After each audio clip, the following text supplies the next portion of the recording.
I want to tell you about a time I lost a client even though I generated for them about 200 leads in that first month we were running. He still canceled.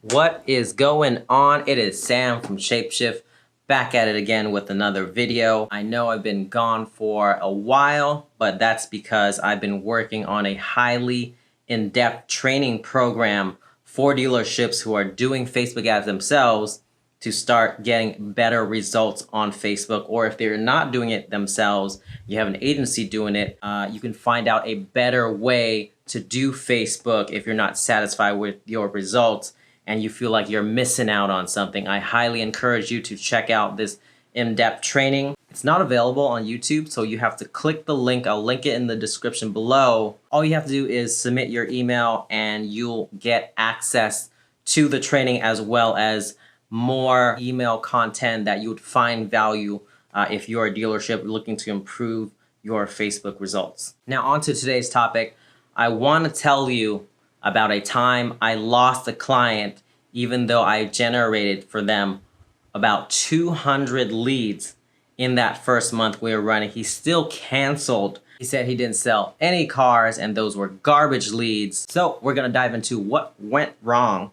That's a tongue twister. What went wrong with this campaign and the trap you should be avoiding when measuring success just looking at surface metrics of the campaign and not necessarily having a good strategy behind your dealership ad campaign. So some history about this client. This was one of the first clients we had here at ShapeShift.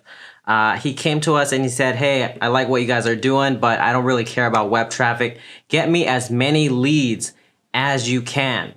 And at the time, we only had a handful of clients and we thought, you know what, this isn't really our strategy for success, but the client wants to do it and hey, can't knock it till you try it, right? So if you're starting out with Facebook ads, or if you're working with an agency that isn't very experienced with Facebook ads, it's very tempting to open up the Facebook ads manager and go find this ad type called lead generation and say, oh yeah, dealership needs leads. I will create a lead generation campaign and boom, that's it. That's the strategy. This is a very, very common pitfall I see a lot of dealerships doing, and even a lot of other agencies doing. Is it seems like a no-brainer, but it's actually a trap if this is all you're doing with your Facebook ads campaign. Let me show you the results of what a lead generation campaign generates, and let me explain why this doesn't work in the long run.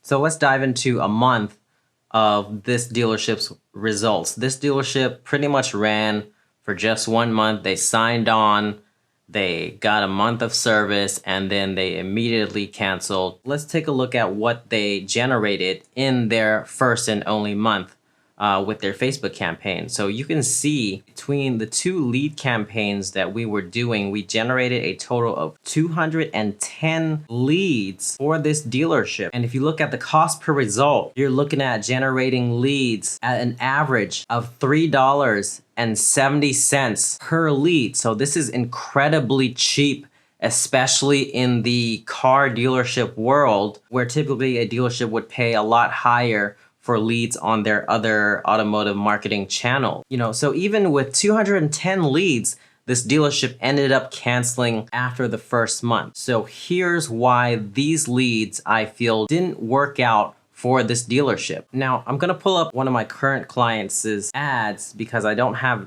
access to this dealership's ad account anymore. If you're just running lead generation ads, and this is the only ad the customer will be able to see during their customer journey. And if they click this car, let's say they're interested in this car and they click it, this is the only photo they can see of this car. All they see is the price, and then they're prompted to submit their information to this dealership. So think about how committed or invested this customer would be in this car if the only thing they've seen on this car is one photo and a price? They can't even see the mileage. They can't see what the interior looks like. They can't see what the rear looks like. They can't see any of the features this car has. All they have to go on is this, and then they're prompted to send in their information. Surprisingly, a lot of people actually do send in their information from a lead generation ad, but they're just not very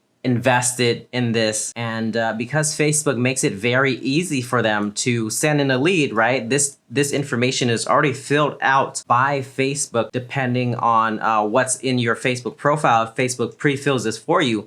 So all this customer has to do is hit submit, and their information is sent to the dealership, but they're just not really invested in this car because they haven't been able to check out all of the details, vehicle history of this car. So think about it like if you were at a cocktail party and you just went up to every guest without introducing yourself and you just said, hey, let's exchange business cards, let's exchange business cards, let's exchange business cards, right? You hand them your business card, they hand you their business card, and yeah, sure, a lot of people will do that, right? Yeah, sure, here's my business card, no problem. Here, I'll take yours, put it in my pocket, no problem, right? But think about how many good connections you would have made with any of the guests by doing this.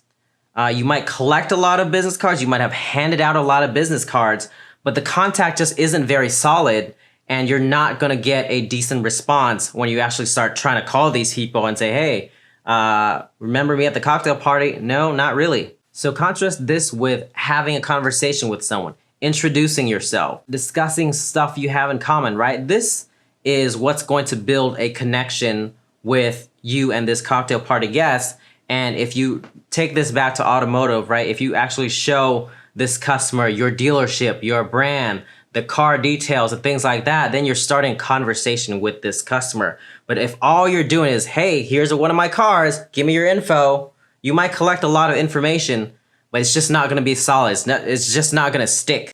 So let's analyze why this campaign failed. Sometimes when looking at the surface metrics, things look really, really good. And I can see in the competitive landscape that a lot of agencies, especially the newer ones or the ones that are not experienced or the ones that don't really understand how dealerships operate, they are pushing these types of ads through the roof. You know, they're promising, oh, we can get you leads for $5 a lead.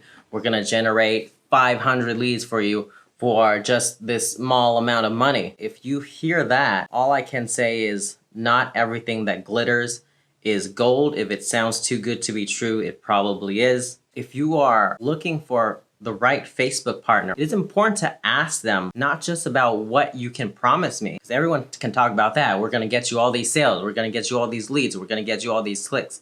Everyone can say that, but it's very important to understand how their ads work. So ask them, how are you targeting car shoppers? Are you just wasting money just targeting random people? What is the process? What does the consumer see when they see one of my ads, right? Show me one of my ads. Show me what a consumer sees. Okay, what happens when they click onto that ad?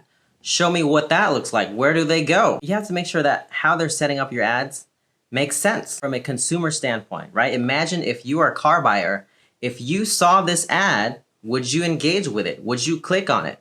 Would you submit your information? And even if you did, would you really be excited when someone at the dealership calls you? A highly effective marketing strategy starts with the marketer or the agency understanding human behavior. Is this how a customer would operate if they saw this ad? What is the customer journey like? How are you taking them from point A, seeing the ad, to point Z, ultimately buying a car? If you can understand that process, and if it makes sense if what your agency is pitching to you, then you're closer to finding the right Facebook partner. If all they're just telling you is promising you just mass numbers, clicks, leads, impressions, and all that, and that's all they're promising you, we can generate all this for you, and they can't really explain why, or their process just doesn't seem like it's something a normal human would do and engage with, then just don't be fooled by the numbers and just thank you, no thank you.